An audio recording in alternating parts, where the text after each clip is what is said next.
Hi students, this is your science miss. In this session, we are going to continue with Unit 24 Environmental Science Part 3. In Part 1, we discussed about biogeochemical cycles. In Part 2, we discussed about adaptations of plants and animals. Now, in this part, we are going to discuss about water conservation. Shall we start? Water conservation is the preservation, control and management of water resources. What are the importance of water conservation? The importance of water conservation are it creates more efficient use of the water resources. It ensures that we have enough usable water. It helps to decreasing water pollution. It helps in increasing energy saving. இதெல்லாம் தான் வந்து water conservation, importance of water conservation. So இது வந்து கண்டிப்பா நமக்கு 2 மார்க்ல கேட்பாங்க. அதனால இதை படிச்சுக்கோங்க. அடுத்தது water conservation measures. Different conservation measures பார்த்தீங்கன்னா இப்போ ஃபர்ஸ்ட் நம்ம இண்டஸ்ட்ரியல் கன்சர்வேஷன் எடுத்துக்கிறோம். Water conservation measures that can be taken by industries are அவங்க என்னென்ன மாதிரியெல்லாம் வந்து வாட்டரை கன்சர்வ் பண்ணலாம் இண்டஸ்ட்ரீஸில் அப்படின்னு பார்த்தீங்கன்னாக்கா using try cooling system. So அவங்க வந்து கூலிங் சிஸ்டம்க்கு நிறைய வாட்டரை தான் யூஸ் பண்ணுவாங்க. அதுக்கு பதிலாக அவங்க ட்ரை கூலிங் சிஸ்டமை யூஸ் பண்ணலாம். If water is used as a cooling agent, reusing the water for irrigation or other purpose. அப்படியே வேற வழியே இல்லை, அதை வந்து வாட்டர் தான் யூஸ் பண்ணி ஆகணும் அந்த கூலிங் ஏஜென்ட்டுக்கு அப்படின்னு யூஸ் பண்ணா அந்த வாட்டரை வந்து அவங்க பொல்யூட்டட் வாட்டர்ல போய் டிஸ்போஸ் பண்ணாம அதை என்ன பண்ணலாம், ரீயூஸ் பண்ணலாம். அக்ரிகல்ச்சருக்கும் அதர் ப்ராசஸ்க்கும் வந்து அந்த கூலிங் ஏஜென்ட்டை யூஸ் பண்ண அந்த வாட்டரை வந்து அவங்க திருப்பி ரீயூஸ் பண்ணிக்கலாம். அப்போ அந்த வாட்டரை வந்து நம்ம கன்சர்வ் பண்ண முடியும். அக்ரிகல்ச்சரல் கன்சர்வேஷன் அப்படின்னு எடுத்துக்கிட்டோம்னா agricultural water is often lost due to leaks in canals, run off and evaporation. இங்கே அக்ரிகல்ச்சர் இந்த விவசாய நிலங்களுக்கு கால்வாய்கள் வழியாக தண்ணி போகும் இல்லையா? ஸோ அந்த கால்வாய்கள் வந்து சரியாக மண்ணால் ஆனது, நிறைய வாட்டர் வந்து அப்படியே லீக்காய் வெளியிலலாம் போயிடும். இந்த மாதிரியான ரன் ஆஃப் வாட்டர்னாலேயே வந்து நிறைய வாட்டர் வந்து வேஸ்ட்டாக போயிடும். அண்ட் கொஞ்சம் வாட்டர் வந்து எவாப்ரேஷனாலேயும் வேஸ்ட்டாக போயிடும். ஸோ இந்த அக்ரிகல்ச்சரல் எப்படி நம்ம வந்து வாட்டரை வந்து கன்சர்வ் பண்ணுறது அப்படின்னு பார்த்தீங்கன்னா using lined R covert canals that reduce loss of water and evaporation. So கால்வாய் திறந்த வெளி கால்வாய்கள் இல்லாமல் க்ளோஸ்டு கவர் கெனால்ஸ் வழியாக வாட்டரை வந்து நம்ம அக்ரிகல்ச்சர் ஃபீல்டுக்கு அனுப்பும்போது நம்மளுக்கு வாட்டர் லாஸ் வந்து ரெடியூஸ் ஆகும். எவாப்ரேஷன்ல இருந்தும் வாட்டரை வந்து நம்ம கன்சர்வ் பண்ணலாம். அடுத்தது using improve techniques such as sprinkle and drip irrigation. Different types of இரிகேஷன்ஸை நம்ம வந்து ஃபாலோ பண்ணலாம். இந்த ஸ்ப்ரிங்கிள் இரிகேஷன், ட்ரிப் இரிகேஷன்லாம் வந்து ஃபாலோ பண்ணும்போது நிறைய வாட்டரை வந்து நம்மளால கன்சர்வ் பண்ண முடியும். அடுத்தது encouraging the development of crops that require less water and are drought resistant. So அந்த மாதிரி எந்த க்ராப்ஸ்க்கெலாம் வந்து லெஸ் வாட்டரே போதுமோ, எதெல்லாம் வந்து ட்ரவுட் ரெசிஸ்டண்ட்டில் வந்து நல்லா வளரக்கூடிய செடிகளாக இருக்கோ அந்த மாதிரியான க்ராப்ஸை வந்து அவங்க பயிர் செய்யும்போது கம்மியான வாட்டர்லேயே வந்து அவங்களுக்கு அவங்களுடைய தேவைகளெல்லாம் பூர்த்தி ஆகிடும். அடுத்தது mulching of soil in vegetable cultivation and in horticulture. So இந்த மெத்தட்ஸ் எல்லாம் நம்ம வந்து ஃபாலோ பண்ணோம்னா அக்ரிகல்ச்சரில் வாட்டரை வந்து நம்மளால் கன்சர்வ் பண்ண முடியும். அடுத்து இந்த டூ யூ நோவில் பார்த்தீங்கன்னாக்கா world water day on 22nd March every year. So every year வந்து நம்ம மார்ச் 22 வந்து வேர்ல்ட் வாட்டர் டே அப்சர்வ் பண்ணுறோம், செலிப்ரேட் பண்ணுறோம். Okay, what ever it may be. இது எதுக்காக அப்படின்னு பார்த்தீங்கன்னா எல்லாருக்குமே வந்து அந்த வாட்டர்னுடைய இம்பார்ட்டன்ஸ் தெரியணும், அந்த வாட்டரை வந்து கன்சர்வ் பண்ணணும் அப்படிங்கிற ஒரு எல்லாருக்கும் அந்த எண்ணம் வரணும் அப்படிங்கிறதுக்காக தான் வந்து இந்த வேர்ல்ட் வாட்டர் டேவை வந்து நம்ம செலிப்ரேட் பண்ணுறோம்.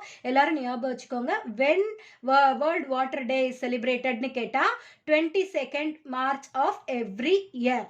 ஓகே, அடுத்த கன்சர்வேஷன்னா டொமஸ்டிக் கன்சர்வேஷன். நம்ம வீடுகள்லாம் வந்து எப்படி வந்து வாட்டரை வந்து கன்சர்வ் பண்ணலாம் அப்படின்னா using a bucket of water to take bath than taking a shower. இப்போ ஷவரை ஓப்பன் பண்ணி வச்சுட்டு நம்ம பாட்டுன்னு குளிக்கும்போது நம்ம குளிக்கிறதுக்கு யூஸ் பண்ணுற தண்ணியை விட வேஸ்ட் ஆகிற தண்ணி தான் நிறைய இருக்கும் இல்லையா? ஸோ அப்போது அதுக்கு பதிலாக நம்ம என்ன செய்யலாம்னா பக்கெட்டில் தண்ணி பிடிச்சி வச்சுட்டு அந்த தண்ணியை குளித்தோம்னா வாட்டரை வந்து கன்சர்வ் பண்ணலாம். அதே மாதிரி டேப்பை வந்து நம்ம திறந்து வைக்கும்போது லோ ஃப்ளோ டேப்ஸ் சின்னதாக திறந்து வச்சுக்கணும். வச்சுக்கணும், கம்மியாக தண்ணி வர மாதிரி திறந்து வச்சுக்கணும். அதில் வந்து கொஞ்சம் வாட்டர் வந்து நம்ம கன்சர்வ் பண்ணலாம். அடுத்து அந்த கார்டன்ஸ்க்கெல்லாம் யூஸ் பண்ணும்போது நல்ல வாட்டரை வந்து யூஸ் பண்ணாமல் ரீசைக்கிள்டு வாட்டரை வந்து நம்மளுடைய கார்டன்ஸ்க்கெல்லாம் நம்ம பயன்படுத்திக்கலாம். அடுத்து repairing the leaks in the taps. டேப்பில் வந்து சின்னதாக தண்ணி சொட்டிகிட்டு இருக்கு, டேப்பில் வந்து ஓட்டை இருக்குது அப்படின்னா அது உடனே நம்ம ரிப்பேர் பண்ணிடணும். சின்ன ரிப்பேர் லீக் தானே, இது அப்புறமா பார்த்துக்கலான்னு விட்டுட்டிங்கன்னா அது வழியாக ட்ராப்பாக வாட்டர் வந்து நம்மளுக்கு என்ன ஆகும், வேஸ்ட் ஆகிட்டே இருக்கும். இந்த அதை வந்து அப்பப்போ அந்த ரிப்பேர் அந்த லீக்கெல்லாம் வந்து சரி பண்ணி நம்ம வாட்டர் கன்சர்வேஷனுக்கு என்கரேஜ் பண்ணலாம். Recycling of reusing water wherever it is possible. எங்கெல்லாம் முடியுமோ அங்கெல்லாம் அந்த ரீசைக்கிள்டு அண்ட் ரீயூஸ் பண்ணிக்கணும் வாட்டரை. அப்படி பண்ணும்போது வாட்டரை வந்து நம்ம டொமஸ்டிக் மெத்தடில் வந்து கன்சர்வ் பண்ணலாம். ஓகேங்களா? ஸோ இப்போ அடுத்து நம்ம பார்க்க போகிறது வந்து strategies adopted to conserve water. இந்த வாட்டர் கன்சர்வேஷனை நம்ம என்னென்ன மெத்தட்ஸ்லாம் வந்து கன்சர்வ் பண்ணலாம் அப்படின்னு பார்த்தீங்கன்னாக்கா, இங்கே உங்களுக்கு 7 மெத்தட்ஸ் கொடுத்துருக்காங்க பாருங்க. Rain water harvesting, improved irrigation techniques, active use of traditional water harvesting structures, minimizing domestic water consumption, awareness on water conservation, construction of farm ponds, recycling of water. Farm ponds. Farm ponds are used as one of the strategies to support water conservation. Farm ponds help the farmers to store water and to use it for irrigation. Irrigation facilitiesக்கு நம்ம வந்து இந்த farm ponds-ஐ வந்து பயன்படுத்திக்கலாம். அதில் இருக்கக்கூடிய வாட்டரை வந்து பயன்படுத்திக்கலாம். இந்த குளம்லாம் வெட்டுறதுன்னு சொல்லுவாங்க இல்லையா, layout of farm ponds. இந்த குளம் வெட்டுறது அதுக்கு எப்படி லே அவுட் அப்படின்னு பார்த்தீங்கன்னா, farm pond is a dug out structure with definite shape and size. ஒவ்வொரு ஊர்லேயும் ஒரு குளம் வெட்டியிருப்பாங்க, ஒரு ப்ராப்பர் லென்த்து பிரெத்து சைஸ், அது கரெக்டான சைஸ் விட்டு இவ்வளோ ஆழத்துக்கு இந்த குளம் இருக்கணும் அப்படின்னு வெட்டி அந்த குளத்தில் வந்து மழை டைமில் வந்து என்ன செய்வாங்க, தண்ணியை வந்து ஸ்டோர் பண்ணி வைப்பாங்க.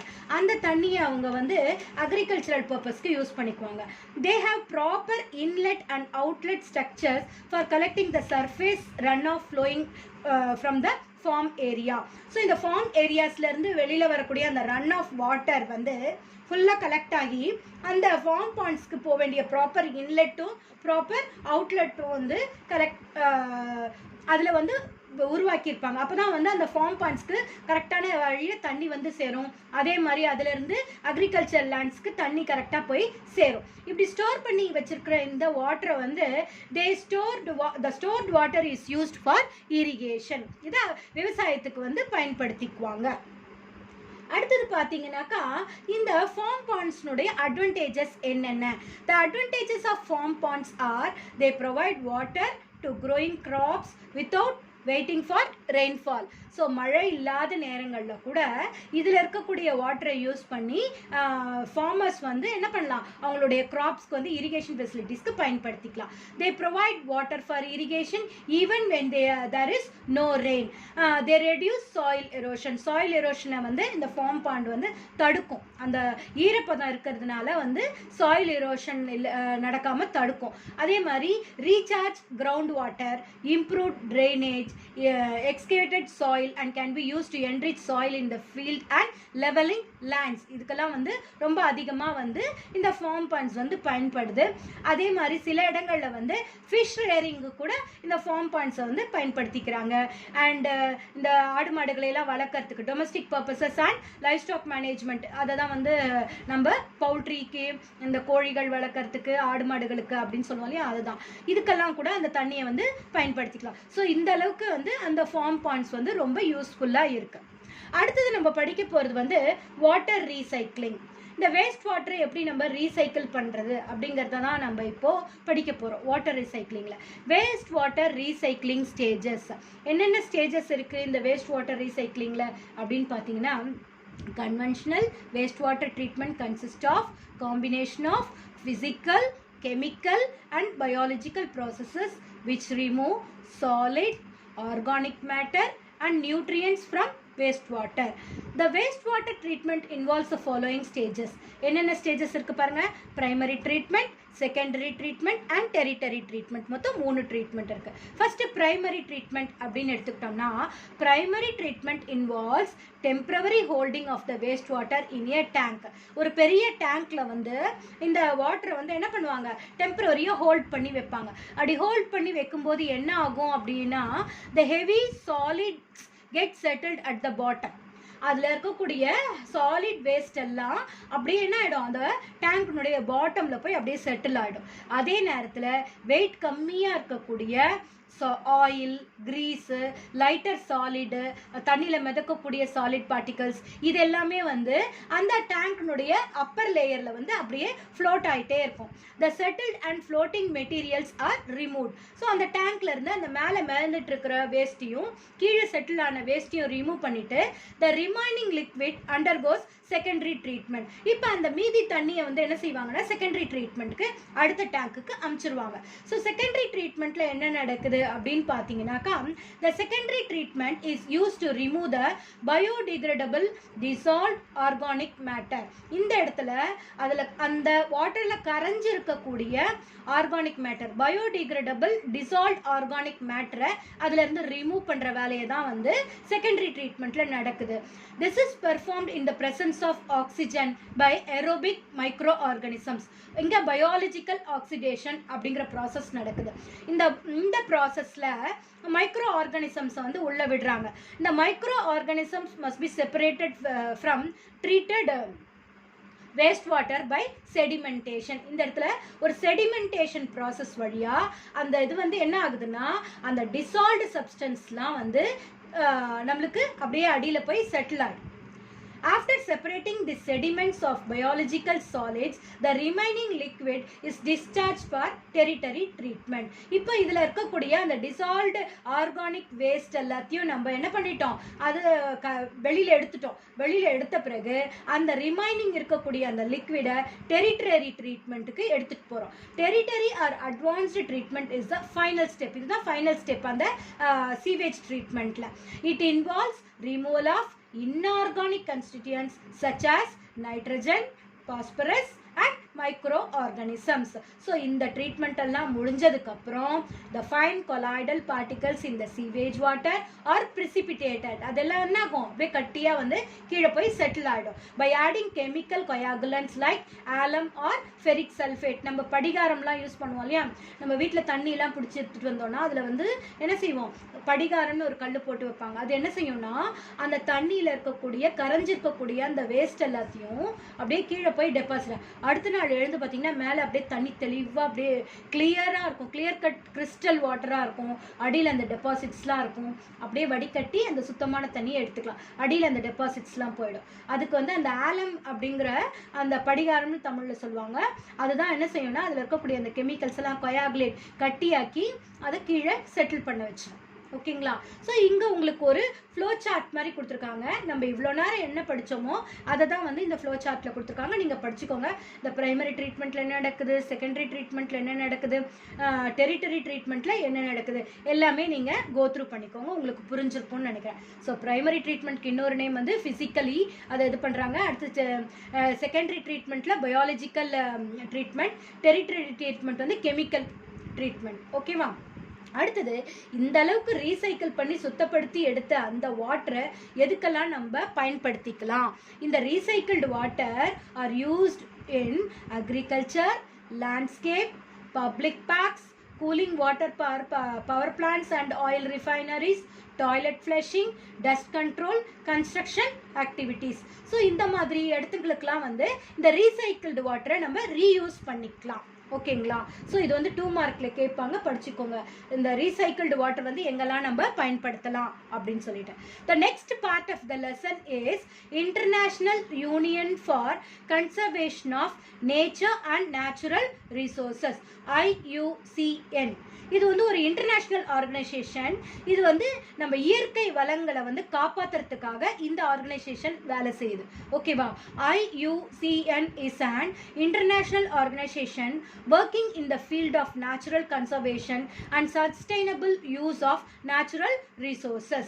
இது வந்து ஒரு global authority on the status of natural world and the measures need to safeguard it. இயற்கை வளங்களை பாதுகாக்கிறதுக்காக இதனுடைய குறிக்கோள் விஷன் என்ன அப்படின்னு பார்த்தீங்கன்னா the vision of IUCN is just a word that values and conserves nature.